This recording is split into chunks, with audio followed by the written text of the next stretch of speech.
Today we are going to read a short story, Our Runaway Kite, which has been written by Lucy Maud Montgomery. आज हम लोग जो है एक छोटी कहानी पढ़ने जा रहे हैं। वो कहानी है हमारी कटी पतंग या हमारी भागती हुई पतंग। इसको लिखा है लूसी मॉड मॉन्टगोमरी ने लिखा है। दिस स्टोरी डिस्क्राइब्स, ये कहानी बताती है how the story teller,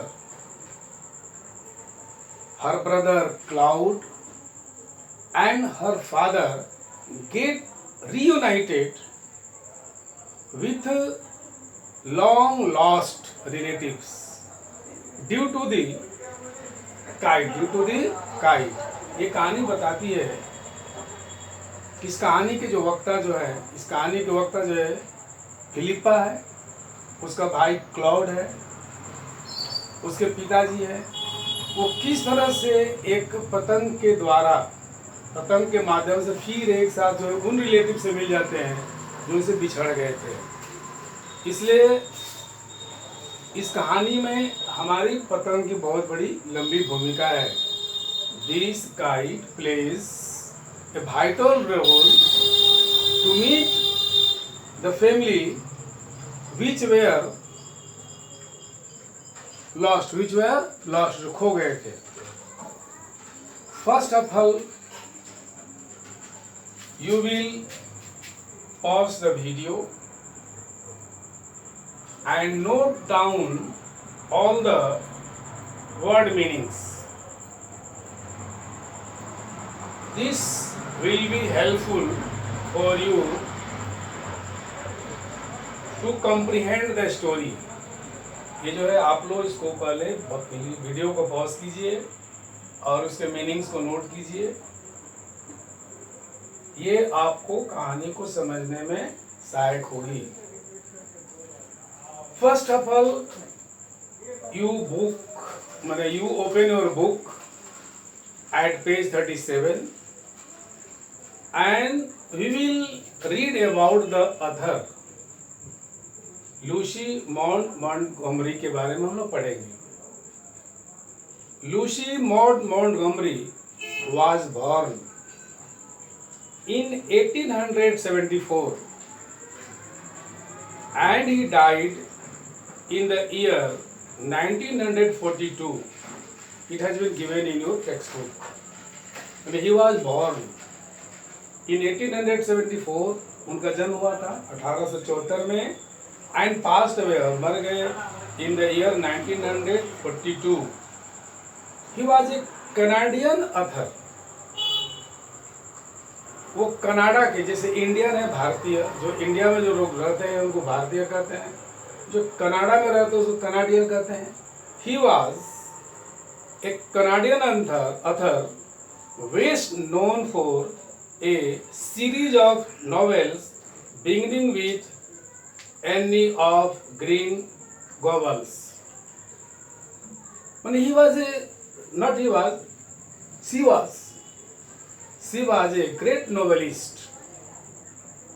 She started to write so many novels, so many stories, so many poems.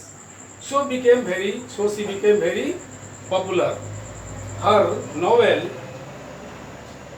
Annie of Green Gables was very famous among the readers. She wrote numerous novels. बहुत सी, numerous means का so many. She wrote numerous novels, poems and short stories. मैंने बहुत सी कहानियों को लिखी है, बहुत से नोवेल को लिखी है, बहुत से जो है कविताओं को लिखी है। She was made an officer of the Order of the British Empire in 1935. उसको जो है ब्रिटिश आर्मी का एक ऑफिसर्स बनाया गया था 1935 में। Actually it was a honor for her that she has been appointed as an officer in the British Army. Now we will come to know about what this story is. This short story is about a brother and a sister. ये कहानी जो है एक भाई और बहन की कहानी है. Living on an isolated island. Isolated मन क्या होता है? अलग होना. आजकल तुम सुन रहे होगे कि इनको आइसोलेशन में रखा गया है, इनको कोरोना हो गया, इनको आइसोलेशन में रखो. आइसोलेशन मन क्या होता है? अलग में रखना. तो कहने का मतलब है कि आइसोलेट मन का होता है उसको अलग रखना. यानी कहने का मतलब है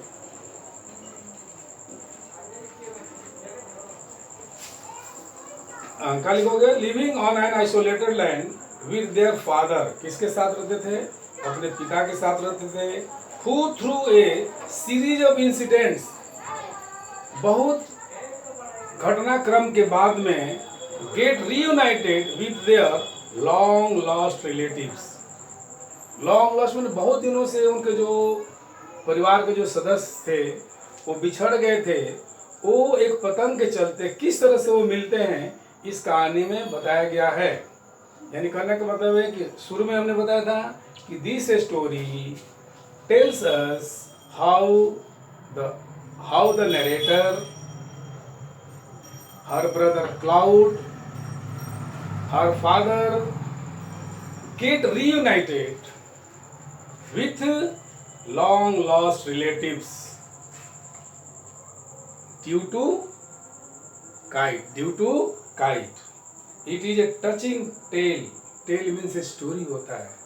ये बिल्कुल हृदय स्पर्शी, यानी ये कहानी जो हृदय को क्या करती, मर्माहत कर देती है कि it is a touching tale that underlines the value of relationships.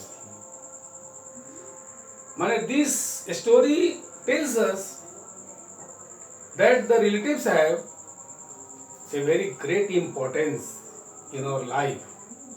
Now I am starting to read the unit 1. Of course you will see here. वास्तव में सचमुच there was nobody for us to play. हम लोग के साथ कोई भी खेलने वाला नहीं था. On the big half moon. Big half moon is the name of a place. वास्तव में हम लोगों के पास बिग हाफ मून में हम लोग के साथ कोई खेलने वाला नहीं था. We just had to make the most. देखो, to make the most माने जितना अधिक से अधिक हो सकता था. To do the best. We just had to make the most of each other. हम लोग जहाँ तक हो सकता था हम दोनों जो है एक साथ अधिक से अधिक इसका उपयोग करते थे. एंड वी डिड, और हम लोग खेलते थे एक साथ मिल करके. अधिक से तो हम लोग दो ही थे. We were only to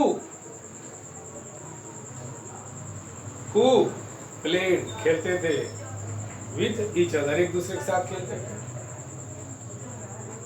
we live on the big half moon island. हम लोग मीन्स एक बात बता दूं, उनके पूरा परिवार के बारे में कौन कौन थे इसको हम लोग देखेंगे.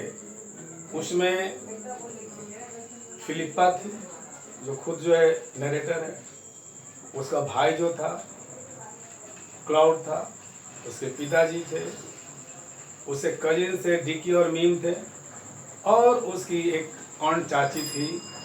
ये मिलाकर के उनका एक परिवार था. लेकिन वो परिवार लास्ट में मिला है. वो कैसे मिला इस कहानी में हम लोग पढ़ेंगे. कहता we live on the big half moon island. Island means क्या होता है हमको जानना चाहिए कि जैसे मान लो कोई एक भूखंड है, वो चारों तरफ से घिरा हुआ है. A part of the land surrounded with water. जो पानी से घिरा हुआ है उसको हम लोग द्वीप भी कहते हैं, आइलैंड भी कहते हैं. हम लोग भूगोल में भी पढ़े कि आइलैंड द्वीप होता है. बहुत से द्वीप है, लक्षद्वीप, बहुत से द्वीप है. We live on the big half moon island. We are, कौन कौन थे? Father and Claude and I and aunt Easter. वो फैमिली के बारे में बता रहे कौन कौन थे. पिताजी थे, उसका भाई क्लाउड था, वो स्वयं थी, और उसकी जो चाची जो थी उसका नाम था ईस्टर, और मिमी एंड डी उसे कजिन थे। एक बात मैंने बता दूं, बहुत लोग कजिन का मतलब चचेरा भाई और चचेरी बहन दोनों होता है। हमें कजिन ब्रदर और कजिन सिस्टर लिखने की जरूरत नहीं पड़ती है। कजिन का मतलब ही हो जाता है कि चचेरा भाई या बहन। बहुत में मेरा भाई और बहन भी करते हैं। तो उसके कहने का मतलब कोई ऐसा दे सकता है कि उसके फैमिली में कौन कौन से लोग थे। Who were the family members of the narrator जो फिलिप्पा जो है उसके परिवार में कौन कौन से लोग थे। तो will write all this things. Now it use to be only father and Claude. अब यहाँ पर इट जो है केवल किसके लिए आया है, क्लाउड के लिए आया है, पिताजी के लिए आया है एंड आई, और खुद जो नरेटर जो है उसके लिए आया। नरेटर कौन है, फिलिप्पा है, उसका भाई क्लाउड है और उसके पिताजी यही फिलहाल अभी है। It is all on account of the kite that there are more of us. और ये जो हम लोग सब मिल गए हैं, ये किसके चलते मिले हैं, पतंग के चलते मिले हैं। मैंने due to the kite we were united. तो हमने बताया था कि हम लोग जो है एक साथ मिले थे। आगे देखते हैं। This is what I want to tell you about. इसलिए जो है नरेटर जो कहना चाहती, इसलिए जो मैं इस कहानी के बारे में बताना चाहती हूँ। Father is the keeper of the big half moon light house. उसके पिताजी जो थे, कीपर माने क्या होता है, the person who looks after anything, जो किसी चीज को देखभाल करता है उसको कीपर कहते हैं। The father is the keeper of the big half moon light house. Big half moon जगह है, वहां पर एक लाइट हाउस था। लाइट हाउस में जानना चाहिए, इसमें भी एक स्तंभ होता है जिसमें लाइट काफ़ी तेजी से जाती है, और समुद्र में वो वहाँ से जो जहाज़ें जो आती है उसको गाइड करता है। उसको क्या कहते हैं, लाइट हाउस कहते हैं। क्या कहते हैं, लाइट हाउस कहते हैं। जस्ट इसका माने तुमको दिया हुआ है, यहाँ पर देख लोगे पीछे में वर्ड नेस्ट में देखोगे, light house A tower containing a strong beam of light. मैंने ऐसा स्तंभ जिसमें काफ़ी रोशनी है, काफ़ी लाइट है। कहे लिए, to guide and warn ship near the coast. तट के नज़दीक में जो जहाज़ें आती है उसको रास्ता बताने के लिए, उसको चेतावनी देने के लिए जो हाउस बनाया, जो टावर बनाया जाता है उसको हम लोग लाइट हाउस कहते हैं। तो बिग हाफ मून पर एक लाइट हाउस था। Her father was the keeper of that light house. I am 11 years old। कभी कभी पूछता है कि what was the age of the narrator, वक्ता का एज क्या था। तो I was 11 years old, Claude is 12। कहती है कि मैं 11 वर्ष का हूँ और क्लाउड जो है 12 years, यानी कि क्लाउड क्या है, उससे बड़ा है।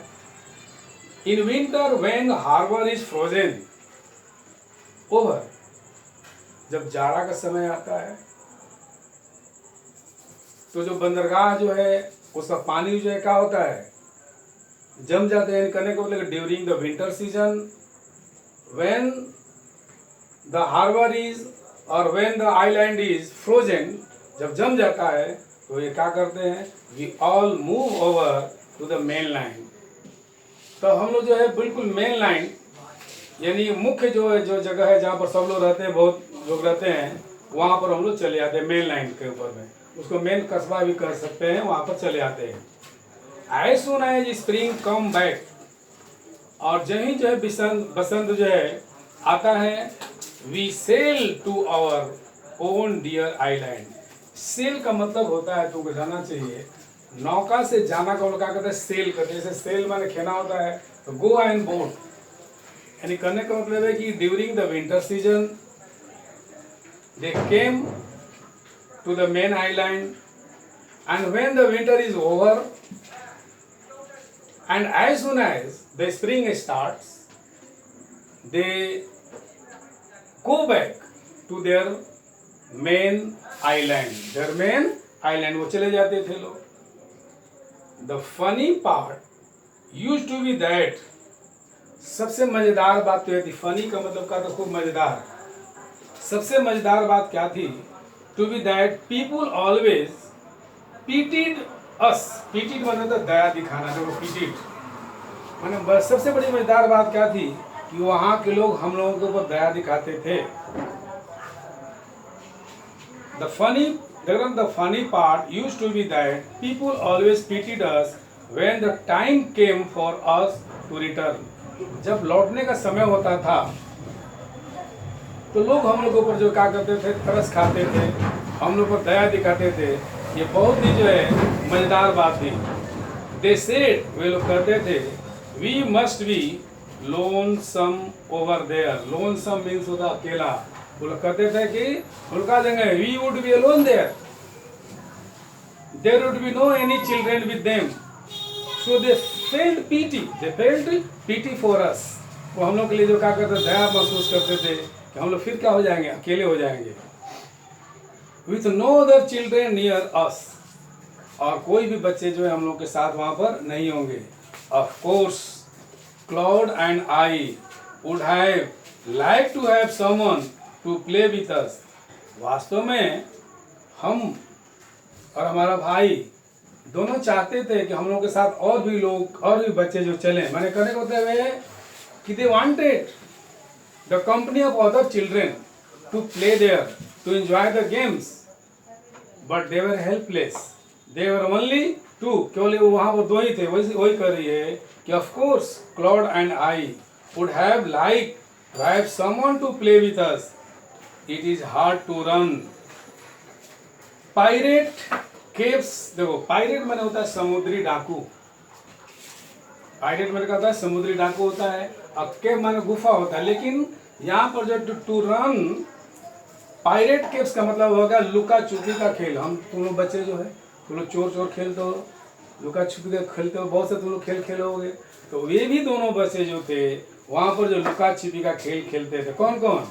Claude and Philippa. Claude and Philippa. It is hard to run. ये बड़ा कठिन था, इसलिए कि तुम लोग जानते हो कि किसी भी खेल में खेलने के लिए ज़्यादा लड़कों की जरूरत पड़ती है। They requires more children to play a good game like periods, run periods and caves, लुका छुपी खेलने के लिए। इसलिए कहता बहुत कठिन था। फिर भी दैट विथ ओनली टू, मतलब हम दो आदमी थे, हम दो आदमियों के साथ में ये खेल खेलना बहुत कठिन था। But we use to quarrel a good deal with, देखो फ्रेजल वर्ब है, एक गुड डील विथ मतलब एक ग्रेट गुड डील मतलब होता है बहुत ज्यादा। Quarrel a good deal with the main line children in winter.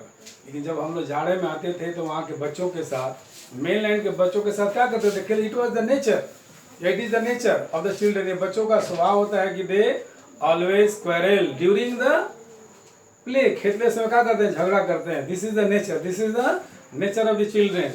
वो भी करे कि जब हम लोग main line, whenever we come to the main line we always quarrel, हम लोग झगड़ते थे with the children of the main line. So it was perhaps just as well as there was no more of them on the big half moon. लेकिन अब big half moon पर जो ये बच्चे हम लोग के साथ नहीं होंगे, बिग मून के साथ हम लोग के साथ ये नहीं होंगे। Claude and I never quarrel, लेकिन जो क्लॉड मेरा भाई और मैं कभी भी आपस में झगड़ते नहीं थे, कभी भी आपस में झगड़ते नहीं थे। Next question, just turn over the page. To be sure, father did not seem to have any relations except us. बिल्कुल ये सत्य था कि हम लोगों के पिताजी के कोई सगे संबंधी नहीं थे हम लोगों को छोड़कर। To be sure, father did not seem, पिताजी को ऐसा नहीं मालूम पड़ता, सिम मैंने कहा था मालूम पड़ना, ऐसा नहीं मालूम पड़ता था to have any relations except us, हम लोग को छोड़ करके उनका कोई भी संबंधी नहीं था, ऐसा लग रहा था। This use to puzzle Claude and me, ये बात जो थी हमको और हमारे भाई क्लॉड को जो हमेशा क्या करती थी, संशय में डालती थी कि why there is no relative of our father, हम लोग के पिताजी के कोई रिलेटिव क्यों नहीं है।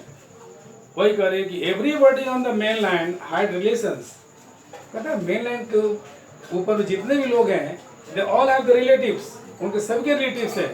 But why They had no relatives. उनके क्यों नहीं relatives थे? This was the question inside the mind of Claude and Philippa. Why had not we? This was the question. क्यों नहीं थे हम लोग के पास? Was it because we live on an island? चूंकि हम लोग द्वीप पर रहते हैं इसीलिए क्या कारण है?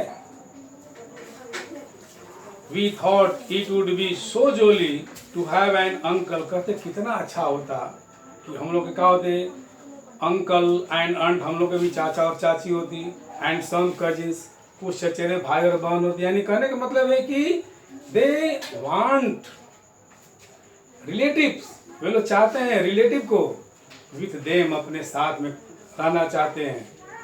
इसलिए वो कहते हैं कि we thought it would be so jolly to have an uncle and aunt and some cousins. Once we asked father about it. एक बार हम लोगों ने अपने से पूछा, पिताजी से पूछा, मैंने कहने का मतलब कि they asked to their father why there are no relatives of them, उनके क्यों नहीं रिलेटिव्स है। Having heard these questions, इस प्रश्न को सुन करके their father became very sad, बहुत दुखी हुए। He was shocked, वो मर्माहत हो गए थे। Having seen this, इसको देख करके Philippa and Claude also became very sad, वो भी बहुत दुखी हो गए, because they did not want to make their father unhappy. वे अपने पिता को मैंने नाखुश देखना नहीं चाहते थे। वही कह रहा है कि once we asked father about it, एक बार हम लोगों ने पिता से पूछा, but he looked so sorrowful, इतना दुखी दिखाई दिए, that we wish, हम लोगों ने चाहा कि we had not, हमको ये प्रश्न नहीं पूछना चाहिए था। He said it was all his fault. The father replied that this was my fault. मेरा दोष है, मेरे दोस्त के चलते जो आज हमारा परिवार क्या हो गया, अलग अलग हो गया। वही करने के बाद he accepted his fault. क्या करेंगे? He said that it was his fault. पिताजी कहते हैं कि ये मेरा भूल था। Claude and I did not understand what he meant. लेकिन उस समय हम और क्लाउड हम लोग नहीं समझ पाए कि पिताजी जो क्या कह रहे हैं। तो this is the short story, कि ये कहानी का ये फर्स्ट पार्ट है, इसको हम लोगों ने पढ़ा। यहाँ पर हम लोग देखेंगे कि just you open your book and see there, choose the correct alternative to complete the following sentences. ये सेंटेंस दिया गया है, इसमें हमको बताना है कि the keeper of the big half moon light house is, ये जो कीपर जो है लाइट हाउस के, यहाँ जो कीपर है वो कौन है? आंट इथर है, फादर है, क्लॉड है कि डिक है? कौन थे? फादर थे। कौन थे? फादर थे। सेकंड बी नंबर में, the family moved over to the main line. वो मेन लाइन पर कब आते थे? समर में, गर्मी के दिन में, कि स्प्रिंग में, कि मानसून में, कि विंटर में? Naturally it would be winter. When asked about relations, father look, जब संबंधी के बारे में पूछा गया कि हमारे कोई रिलेटिव है कि नहीं है, तो फादर क्या कैसे दिखे? खुश दिखे, एंग्री, सोरोफुल, इरिटेटेड। इरिटेटेड माने क्रोधित हो जाना, यानी कहने का मतलब सोरोफुल। क्या हुआ? सोरोफुल देखिए। तो this is so many options will be given like this, and you have to solve this. So first of all, I would like to suggest you कि today you will read this paragraph, you will note out this meaning, and you will try to understand this short story of the first part. In the next video, I will give you so many questions based on part 1, and I hope you all will be happy. Good night. Thank you.